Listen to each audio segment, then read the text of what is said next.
Tú y yo tenemos mucho en común. ¿Cómo qué? Oye, la vida nos pasa. Nos sucede todos los días.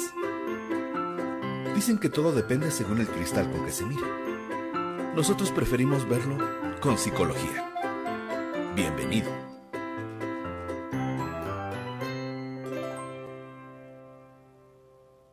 Bienvenidos una vez más a su programa donde todo lo vemos con psicología. El día de hoy vamos a hablar de un tema increíble, trastornos de personalidad, y nos vamos a enfocar mucho en el trastorno límite de la personalidad. Para hablar de este tema tan importante, el día de hoy nos acompaña un gran invitado. Con ustedes, el doctor Alfonso. Bienvenido. Hola, mucho gusto, muchas gracias por la invitación. En realidad sí es un tema muy amplio y que seguramente a la audiencia, al auditorio le va a interesar porque hay muchos tipos de trastornos que afectan a muchas gentes, ¿no? De maneras diferentes. Así es. Y bueno, antes que nada, pues me gustaría que nos platicara un poquito de usted. Usted es egresado de la UNAM, tiene el doctorado en la Sí, Universidad de Cambridge. Si así pudiera es. contarnos un poquito más de su trayectoria. Bueno, yo estudié medicina en la Facultad de Medicina en Ciudad Universitaria, en la Universidad Nacional Autónoma de México. Eh, Posteriormente hice un año en mis años todavía existía la residencia rotatoria y ahí tuve la oportunidad de aplicar para hacer investigación porque mi servicio social lo hice en el Instituto Nacional de Neurología en investigación y me gustó y bueno, surgió la posibilidad, me fui un año a Barcelona donde estuve trabajando clínicamente y luego el Consejo Británico me dio una beca y me fui a la Universidad de Cambridge en Inglaterra donde hice un doctorado. El título de esa tesis fue ¿cuál era el papel el papel de las endorfinas en la regulación de la respuesta endocrina y conductual en el hombre en diferentes horas del día?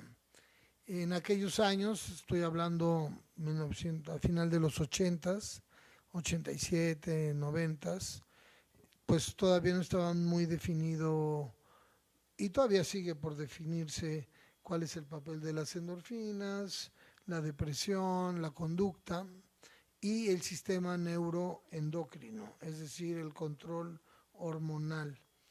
Y luego ya terminé la formación psiquiátrica en la Universidad de Manchester, en el hospital de Withington, en South Manchester, y posteriormente CONACYT me repatrió al Instituto de Psiquiatría con el doctor Ramón de la Fuente, don Ramón de la Fuente, papá de nuestro actual embajador en las Naciones Unidas, del doctor Juan Ramón de la Fuente, exactamente.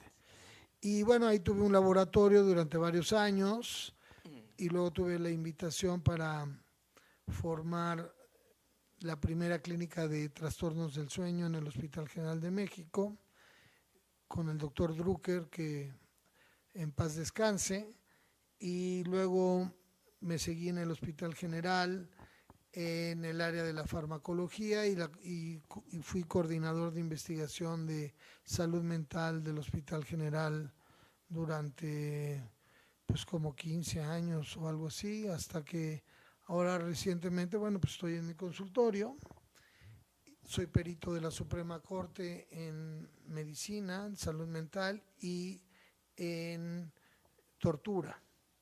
Y entonces ahora, bueno, pues con tantas cosas sobre la mesa, no, apenas si nos da tiempo, ¿no? Pero con mucho gusto estamos aquí para pues participar en este programa que te felicito porque sé que ya llevan más de un año, ¿no? Sí, sí, pues primero que nada, muchas gracias por estar aquí, por regalarnos este espacio valiosísimo por todas las actividades que tiene. Y sí, efectivamente ya cumplimos más de un año. En noviembre cumplimos el segundo, Ah, pues ya pronto. ya pronto. Muy bien, felicidades. Muchas gracias.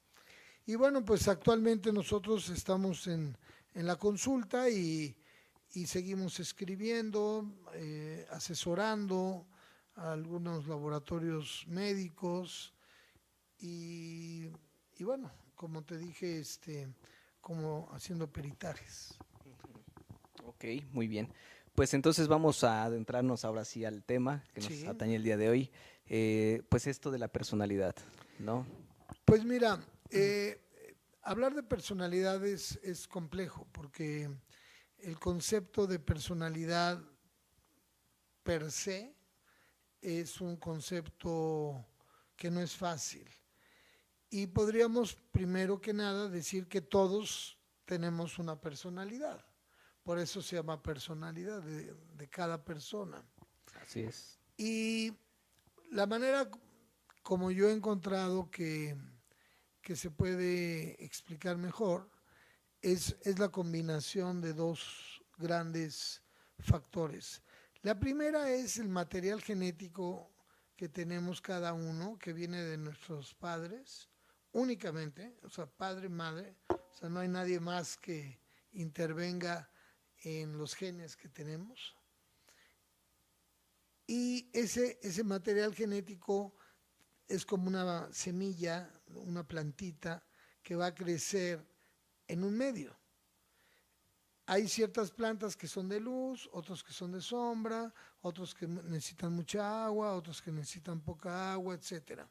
Bueno, las personas también necesitamos ciertas condiciones, ciertos factores que nos rodean de chicos, de niños, desde que nacemos, para que esa combinación genética florezca, crezca de una manera sana y productiva, y ojalá tengamos buenos genes de aprendizaje, de productividad, de ingenio, de creatividad, etcétera, que nos permitan desarrollar eh, diferentes habilidades, proyectos, preferencias. Y esta plantita crece con este medio, con la influencia de otras personas, más el medio, y los genes empiezan a brotar. A florecer, ¿no? A activarse, ¿no? Prenderse, dicen por ahí. Exactamente, llegamos a la niñez, luego la adolescencia, hasta que llegamos a ser adultos jóvenes y ya estamos formados y ya tenemos una personalidad joven, pero finalmente ya más definida, más clara, e incluso hay muchos quienes dicen, no hombre, eres igual a tu abuelo, o eres igual a tu tío, o eres igual a hermano de tu papá, o a tu papá, o a tu mamá, cuando llegas a ese momento. Y no se refieren únicamente a lo físico, sino en tu forma de reaccionar ante situaciones, ¿no? Claro. Uh-huh. Ok. Incluso, perdón, Sí. gustos, ¿no? Gustos por la comida, o al contrario, no, a mí no me gusta esto, igual que tu abuelita, a ella nunca le gustó tal cosa. Entonces, en ese sentido yo quiero que la audiencia sepa que la genética es fundamental, ¿no? Es importante, ¿no? Porque además, bueno, pues la genética es, digamos, que una base importante, ¿no? Que no solo es en el nacimiento, ¿no? También ahora con estos últimos estudios de epigenética, ¿no? Pues predisponen al organismo a activar o desactivar algunos genes, ¿no? De acuerdo al ambiente, ¿no? Entonces se va configurando todavía en la adolescencia, en la adultez, ¿no? Exacto. Pero todo esta es una interacción con lo que nos rodea. Así es, sí, con el ambiente, con el contexto. Y el ambiente no solamente es el clima, son las personas, son los padres, los maestros, los amigos, e incluso los lugares donde vives, las costumbres. Claro, sí, definitivamente. Y todo esto va poco a poco va definiendo, ¿no? Como tal tu personalidad, ¿no? Exactamente. Hay una edad como tal en la que se dice a esta edad ya está definida la personalidad o Pues mira, todo el tiempo se normalmente, está. tradicionalmente, para no entrar en tanta polémica, como todo esto depende del sistema nervioso central, Ujú. podemos decir que el sistema nervioso central alcanza su madurez o deja de evolucionar, de crecer, incluso de tamaño, Hasta los a 21, los ¿no? 18, 20 años, ¿no? Más o menos. Ujú. Entonces, al final de la adolescencia, inicio de la adultez joven, eh, pues ya queda definido más o menos quién eres. Eso no quiere decir que no se siga definiendo o que sigan habiendo algunos cambios. Que digas, no, pues yo de joven quería hacer tal cosa, pero después cambié y me gustó más esto. Eso puede suceder y forma parte del mismo proceso. O Ujú. sea, por un lado es un proceso que es continuo, pero si hablas de así de cuándo ya está formada la personalidad, yo diría que entre los 18 o 20 años ya está bastante definida, ¿no? Ok, muy, muy bien. Y bueno, ya a esa edad pues ya se empieza a tener clara la personalidad y hay quienes pues han decidido agrupar, ¿no? Diferentes personas en un estilo, bueno, le han nombrado así, estilos de personalidad, ¿no? Sí, bueno, tomando un poco en consideración lo que estamos hablando, el medio, las costumbres también nos forman. Entonces, nosotros somos mexicanos y tenemos muchas cosas mexicanas, muchos estilos, de muchas actividades, costumbres, hábitos propias de los mexicanos. Si tú te vas, no sé, a un país, a Palestina, ¿no? Son árabes, pues ellos van a tener ahí todo otro contexto, otros valores incluso, Como se vio en Qatar, ¿no? Que como se ve en Qatar, se hizo todo. exactamente, o en China, ¿no? Tienen otras costumbres, otros valores, cosas que aquí pueden ser buenas, allá no, pero todo eso es cultural y es como en un nivel aprendido. No estábamos hablando de genética, de epigenética y del desarrollo de estas habilidades.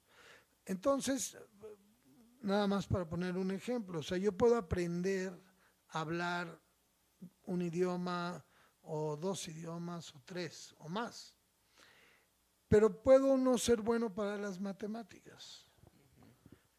Entonces, el ser bueno para las matemáticas requiere de una eh, comprensión de las matemáticas, porque las matemáticas es igual en China que en México, que son las matemáticas.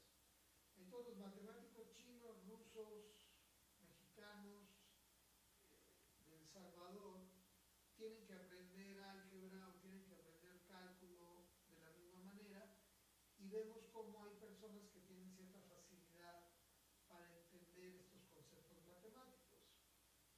Eso tiene que ver con cuestiones genéticas, con cuestiones de facilidad, de habilidades o de funciones cerebrales superiores.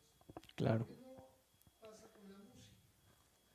Hay quienes es muy fácil tomar una guitarra y solitos aprender y maravillosos guitarristas, compositores, y de ahí se van al piano y tocan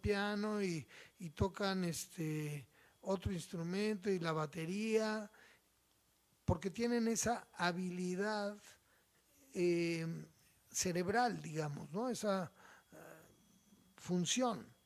Sin embargo, hay otras personas que aunque estudien guitarra, pues nunca van a llegar a ser tan buenos guitarristas, sin importar la nacionalidad. Por eso decía yo que hay como niveles de funcionamiento. Hay unos que dependen de tu habilidad natural para hacer cosas y otros que dependen de lo que aprendas. Y claro, al final del día todo suma. La habilidad, más lo que aprendiste, más lo que practicaste, pues te van a volver un buen deportista.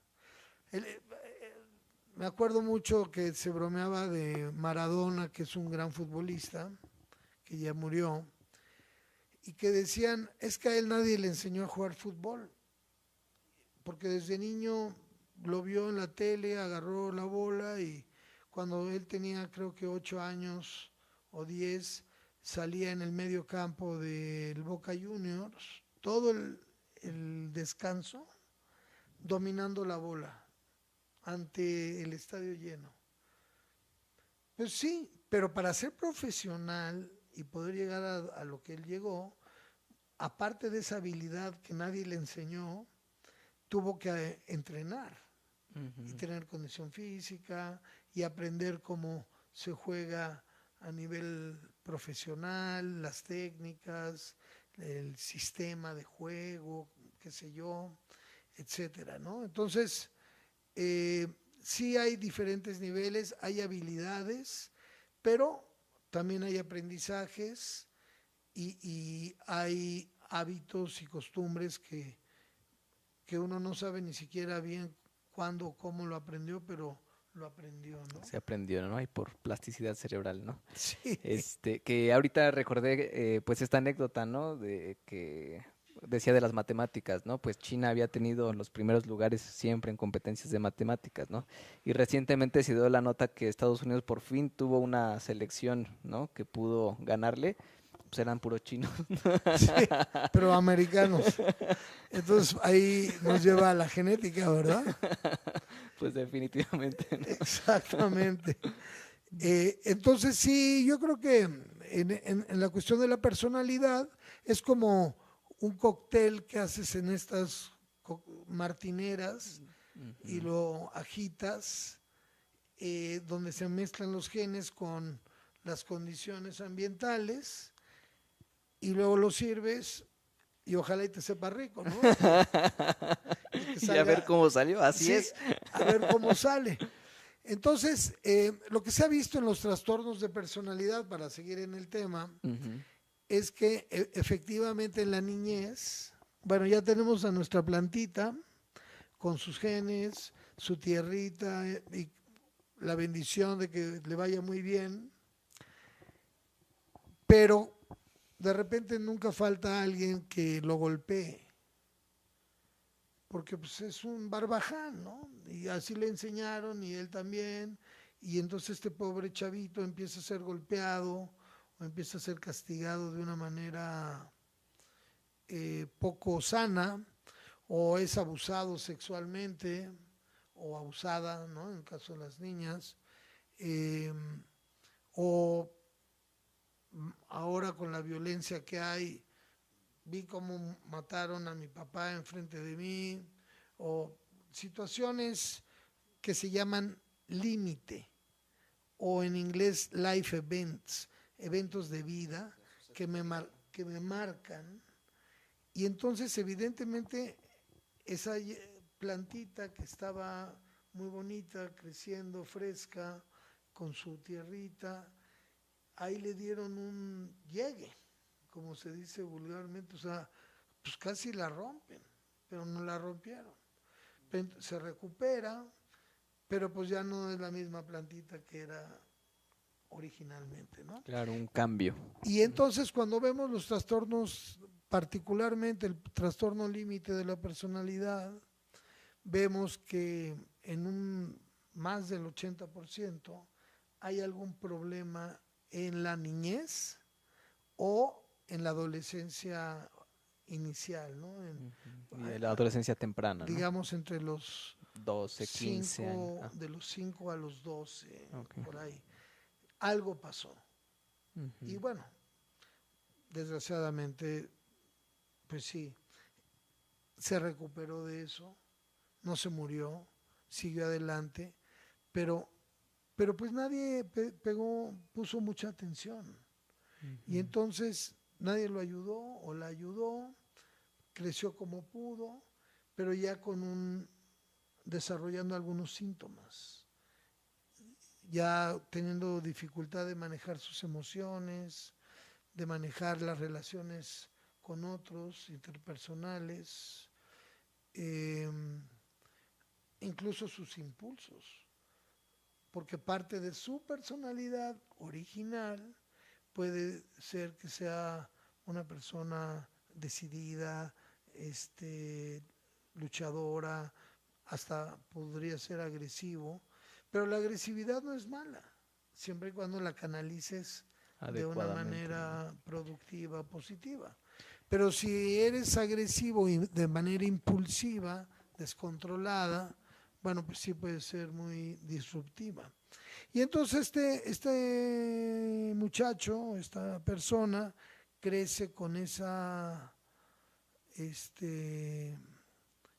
variedad de síntomas hasta que alguien se da cuenta en la escuela, ¿no? En la familia, buscan ayuda y empieza a haber intervenciones tanto de psicología como de psiquiatría, médicos, algunos buscan otras alternativas, incluso religiosas, ¿no? Sí, sí, ahora el famoso de la ayahuasca, ¿no? Que No, por bueno, todos lados he qué estado barbaridad. escuchando que... Y las microdosis de psilocibina, cosa que no les recomiendo que lo hagan a menos que sepan bien lo que están haciendo con una supervisión médica o de alguien experto en farmacología.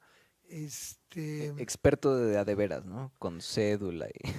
Sí, porque hay muchos expertos, se llaman expertos. Sí. Y entonces pues se van empeorando las cosas. Y luego hay toda una nueva también corriente que es como, oiga doctor, sí lo vengo a ver, pero yo no tomo medicamentos. Y entonces, ¿cómo te voy a curar? Sí, es como lo trabajamos, ¿no? O sea, Pues sí, se llama medicina alopática, tiene más de 2000 años, aunque ha evolucionado.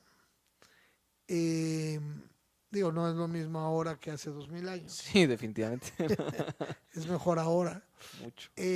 Los medicamentos que hay ahora pues son medicamentos cuando se requieren, útiles, que se conoce lo que hacen, seguros. Pero hay personas que quieren curarse sin medicamento y entonces buscan alternativas y luego las alternativas pues realmente no son tan eficaces. Quizás sirvan para ciertas otras cosas, pero no para lo que necesitamos. Entonces, yo siempre les digo a mis pacientes, si tú tienes un dolor de cabeza y te tomas un par de analgésicos, se te va a quitar en 5 minutos. Pero a mí no me gusta tomar medicamentos. Bueno, pues entonces quédate con tu dolor de cabeza. No es que yo medito y respiro, y está bien, pero ¿cuánto tiempo te va a durar el dolor de cabeza? Sí, Media un tanto hora, más, ¿no? ¿no? Entonces, tengo una infección, pues necesitas un antibiótico. Y entonces así nos vamos y bueno, pues sí hay medicamentos, no para todo, pero casi para todo. Y siempre es bueno la ayuda de un profesional. Entonces, eventualmente el trastorno de la personalidad, que en este caso estamos hablando del trastorno límite de la personalidad, pues es un trastorno muy difícil de controlar, pero no imposible, pero es muy difícil convivir con una persona que tiene este trastorno. Y la persona que lo padece sufre, no está inconsciente o no está fuera de la realidad, o sea, sabe que algo pasa y no se la pasa bien. Claro, sí, definitivamente. Aquí normalmente hacemos referencia a algunos síntomas, no para que se autodiagnostiquen, no para hacer el TikTok que dice, si tienes esto, tienes tal cosa, ¿no? Pero sí para dar pues una señal, ¿no? Y que se acerquen con el profesional para que sea él Si quien lo los evalúe, tienen, ¿no? ¿no? Entonces, ¿cómo qué síntomas podrían sugerirnos que Pues mira, cierta persona... el problema más importante para muchos autores es el miedo al abandono. Entonces es como una cadenita. El miedo al abandono produce que yo tenga relaciones interpersonales, no nada más de pareja, Ujú. sino amigos, compañeros o familiares, pero que parte del problema también es esta idea de que los demás me quieren hacer daño, porque de chiquito me hicieron daño, entonces me quieren hacer daño y haciéndome daño, o sea, si me abandonas me haces daño, entonces Claro. seguramente me quieres abandonar y a mí no me gusta estar solo. Estoy hablando como el paciente que tiene el trastorno de personalidad límite, ¿no? O límite de la personalidad. Claro. Entonces, esto produce que emocionalmente yo viva con mucha inestabilidad. Es decir, de repente estoy triste, de repente estoy muy contento porque estoy con mi amigo aquí en su programa, de repente estoy enojado porque no me invitaron al otro programa, de repente tengo cambios de humor así rápidos, del Repentino. enojo al estar contento, al estar triste, a estar llorando, a desesperarme, a pensar que nadie se fije en mí, tener baja autoestima, una autoimagen terrible, que no sirvo para nada, pensamiento negativo. Puedo incluso, y es bastante común en este tipo de pacientes, ojo con todos, sobre todo los muy jóvenes, pero es una mala costumbre porque a veces dicen, bueno, es porque es adolescente. Se empiezan a dañar, a cortar. No Conductas profundamente, autolesivas, ¿no? no profundamente, pero sí que con un cúter, por ejemplo, O la navaja del sacapuntas, o la ¿no? navaja del sacapuntas, o incluso la punta del lápiz. Y se empiezan a hacer rayas bueno, de hecho, se denomina rayado, ¿no? Y entonces vemos el antebrazo rayado con muchas rayas, porque el dolor hace que el paciente reaccione ante esta sensación de desamparo y de abandono. Y entonces como le duele, como que reacciona y de alguna manera siente cierta estabilidad dentro del dolor, pero imagínense nada más lo mal que está la persona para que tengo que infligirme dolor para sentirme más estable. Y bueno, puede incluso haber intentos suicidas de quitarse la vida. Algunos lo logran, otros afortunadamente no, se arrepienten, o sea, otro día si quieres hablamos de suicidio, Interesante también. pero bueno, son potencialmente pacientes que pueden tener intentos suicidas. Y ya cuando son más grandes, estos jóvenes que muestran los síntomas que acabo de mencionar, se refleja en que les cuesta mucho trabajo tener relaciones duraderas. Han tenido quizá muchas, pero no duran. Y a pesar de que quieren a la persona, como son inestables emocionalmente, su ira, su desesperación, su enojo, Su impulsividad, ¿no? su Tan impulsividad puede más y bueno, pues la otra persona no lo soporta y se va y entonces es la historia de esta persona. Es más frecuente en las mujeres que en los hombres en una proporción entre 2 y 3 a 1 dependiendo del estudio que... O sea, el doble o el triple. Sí. Vaya. Probablemente tengan que ver también aquí factores hormonales. Ok. Porque sabemos que pues las mujeres tienen la menstruación y esto produce algunos cambios conductuales, algunos cambios en la modulación del estado de ánimo. Esto, por favor, no quiero que se interprete de ninguna manera como un comentario sexista ni nada, es biológico totalmente. Son datos, no son los números. Sí, no, Ya no, la no. interpretación. Y además se sabe de muchos años, o sea, los hombres no menstruan y las mujeres sí.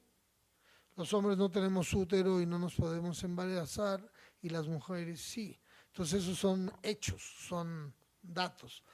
Y entonces esta menstruación en algunas mujeres pueden incapacitarlas, aunque no tengan trastorno de personalidad. Solamente el hecho de sentirme mal, tengo muchos dolores, me pongo muy triste, lloro, se le llama tensión premenstrual o síndrome premenstrual. Está descrito en todo el mundo, ¿no? En inglés, en español. Entonces imagínate que aparte de tener la tensión premenstrual, tengo un trastorno de personalidad. Y aparte tengo problemas con mi pareja. En ese mismo momento, en ese mismo día. Bueno, pues aquello explota de una manera fuera de lo normal, provocando muchos daños físicos, morales, todo el mundo se entera y entonces, bueno, pues vienen rompimientos, reclamos y demás.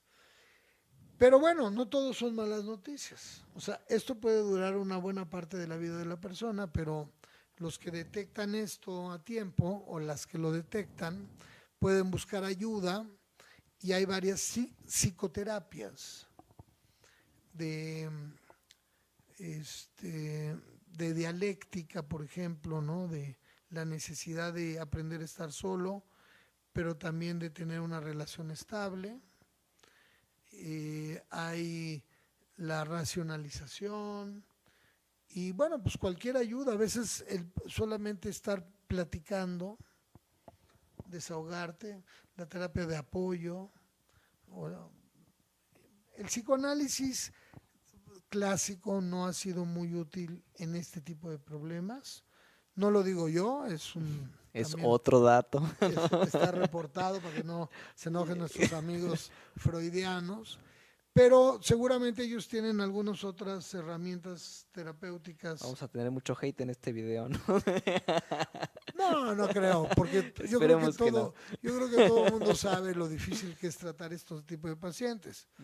También se ha visto que ciertos medicamentos relacionados con la serotonina, tipo antidepresivos que inhiben la recaptura de serotonina, pueden ayudar. También están otro tipo de medicamentos que se usan como, que son antiepilépticos, pero su mecanismo de acción es que estabilizan a las neuronas para que no tengan este disparo de la epilepsia. Y entonces se llaman estabilizadores de membrana, que en realidad son antiepilépticos. Entonces, en un paciente que es muy inestable y que cualquier estímulo, cualquier situación lo puede provocar en un estallido conductual o verbal, etcétera, este tipo de medicamentos lo puede ayudar a estar más estable, ¿no? O sea, que menos estímulos lo regula, o sea, que menos estímulos lo hagan. Lo provoquen. Ajá. O sea, Lo hagan como que subir, ¿no?, el umbral un poquito. Claro. Y también se ha observado, y está descrito, no lo digo yo, que con el tiempo muchos de estos pacientes que se atendieron, que trataron de estar mejor, que sufrieron la enfermedad y por lo tanto todos los alrededor de ellos van aprendiendo y hay un buen porcentaje de ellos que empieza a minimizarse, a hacerse más manejable, menos presente, pero en cualquier momento pues hay un destello de lo que fue, ¿no?, antes, y eventualmente pues ya vivir una vida más normal y sin altibajos. Claro, pero pues, cuando volteamos para atrás y vemos todo lo que pasó y toda su historia, pues sí es una historia a veces triste porque pues tiene cicatrices, tuvo algún intento de suicidio, tuvo varias rupturas importantes, algunos llegan a casarse, tener hijos y entonces tienen problemas con la pareja y con los hijos, ¿no? Y de plano no los quieren ver porque eran casi que intratables. Entonces, sí es un trastorno difícil, diría yo, delicado, pero que sí se puede ayudar, mejorar. Claro, estabilizar, ¿no? O sea, no De se alguna forma. cura Sí, no, eso sí, no. como tal, ¿no? Así como ya me curé de la infección, no. Pero sí he mejorado mucho. Y yo conozco personas y he tenido pacientes que terminan una carrera, que finalmente encuentran una pareja Estable. y duran, Ujú. ¿no? Hasta ahorita, no quiero decir nombres, pero espero que les siga yendo bien. Eh, y pueden tener hijos y ser unos buenos padres. Y todo el tiempo están luchando, ¿no? Por controlarse, por estar ahí estables. Sobre todo la estabilidad. Claro, que es lo más difícil en este tipo de pacientes, ¿no? Que tengan estabilidad, Y no nada tanto más emocional, económica, afectiva, sobre ¿no? todo el emocional. Ujú. Porque si tú no estás estable emocionalmente, Ya. pues empiezas a gastar dinero o a no trabajar y no produces. O te corren. Si te le pones al brinco al jefe, pues te corre. Claro. Y entonces no tienes chamba. Si te les pones al brinco a la escuela, pues ya no estudias o al maestro y entonces no estudias. Y hay quienes dicen, bueno, pues yo no necesito estudiar y yo no necesito porque, bueno, pues adelante. Y sí, hay algunas personas que canalizan muy bien este trastorno. Por ejemplo, hay algunos políticos por ahí, creo, que les ha ido bien por lo mismo. Abogados también, También, ¿no? sí. Algunos actores, También actores, sí, cierto, ¿no? porque son muy histriónicos y son muy Cuando están fuera del dramáticos. escenario tienen mucho conflicto, pero en el escenario o en el No, hombre, momento de... hacen unos papeles que te la crees, ¿no? Ujú. Y entonces se vuelven exitosos y eso les puede dar alguna estabilidad. Entonces, sí, habría que ver, y eso es parte de la terapia, dónde te sientes bien. Cómo guiarlos, ¿no? A que estén en un ambiente donde pueden desenvolverse, ¿no? Ajá. Usar esa impulsividad para... ¿no? Sentirte seguro, que tengas sentido de pertenencia, que no te sientas solo. No, pues haciendo deporte. Pues resulta que es muy buen futbolista, ¿no? Pero no le hagas una falta porque se va a revolcar toda la cancha como si le hubieras roto la pierna, porque pues, eso no lo puede evitar, ¿no? Ujú. Es un mensaje para los futbolistas para que cuando les hagan un foul ya no se revuelquen tanto, por favor. Neymar, por ejemplo. Bueno, Un saludo a Neymar. ese es el rey. Pero no, hombre, aquí tenemos unos nacionales bastante Bastante parecidos, ¿no? No, hombre, hasta mejor. Entonces, por ejemplo, boxeadores, ¿no? Si tanto agresividad física tienes, pues agarra los guantes y órale, ¿no? Vamos, aquí podemos pasarnos mucho tiempo platicando qué podría ser Sí, bastantes el actividades, ¿no? potencial. Pero bueno, evidentemente para el paciente es difícil, porque la mayoría de ellos no quieren hacer nada. O sea, no les interesa, que esa es parte del problema. O sea, Claro. no terminan lo que empiezan. Ujú. Sí, definitivamente, ¿no? Entonces el compromiso que tienen son compromisos muy frágiles, que Ujú. fácilmente se rompen. Claro.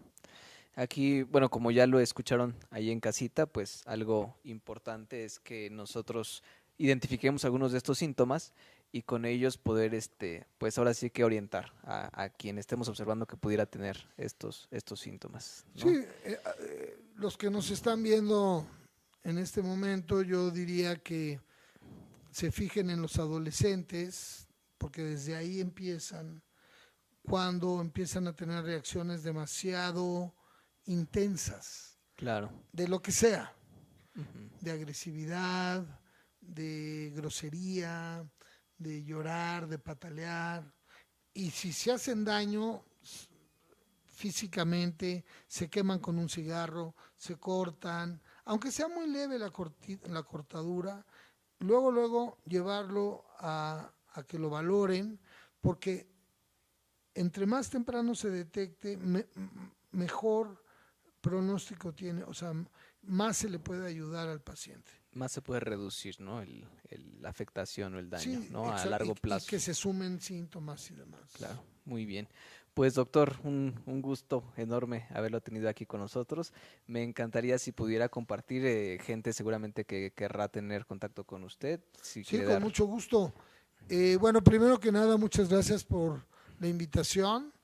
Las veces que quieras, aquí estaremos para hablar de este tema y de lo que se te ocurra, ¿no? Ok, no, pues Siempre y las cuando, puertas siempre muy y cuando, abiertas. siempre y cuando sepa. El Y a tema. mí me pueden encontrar en el correo electrónico duerme-bien @ yahoo.com o en mi página que se llama Doctor Alfonso Francisco Martín del Campo o en el teléfono 55 55 36 37 02. Qué número tan fácil, 55 55 36 37 02. Así es. Bien, pues allá en casita ya escucharon muy fácil, así es de que si quieren contactarlo no hay pretexto y pues con mucho gusto él les va a dar la atención y el Con asesoramiento. mucho gusto para todos y saludo. Y bueno, acuérdense que hay que estar bien, hay que cuidarnos, no hay que dar las cosas por hechas. Claro. Y pues bueno, ya lo escucharon, algunos de estos síntomas muy importantes, ¿no? El miedo al abandono, ¿no? Conductas autolesivas, dificultad para tener relaciones a largo plazo, si tenemos alguno en casa, algún Impulsos familiar, agresivos. impulsividad, mucha dificultad para regular estos impulsos, pues todo eso nos indica que puede haber una persona pues con esta condición. Si ya lo vieron, pues canalícenlo, ayúdenlo, apóyenlo, puede tener mejoría. Y pues este fue un tema más aquí en donde todo lo vemos con psicología. Gracias.